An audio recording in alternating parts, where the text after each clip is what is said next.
majorité des disciples prennent le soufisme de manière culturelle, sans chercher le wali, le saint, rare comme le diamant rouge.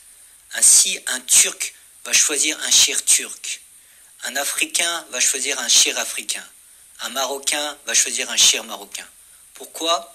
Il dit parce que mes parents étaient déjà dedans et je comprends sa langue et c'est pas loin de chez moi.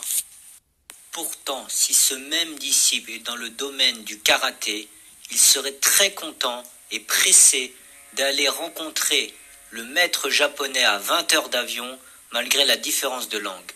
Donc pourquoi pas dans le domaine spirituel qui est notre but absolu. Et de nos jours, il y a des shirs soufis dans chaque coin de rue et sur chaque site internet. Donc comme l'or que l'on vend sur les marchés, cela ne peut pas être la vraie qualité, car le vrai shir soufi est rare comme le diamant rouge.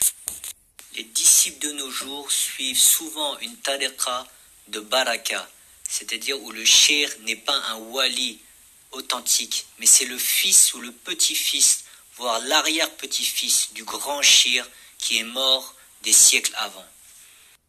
Ou alors c'est un homme pieux qui n'est pas de la taille et de l'envergure du grand wali et qui parle tout le temps du shir mort il y a 1000 ans.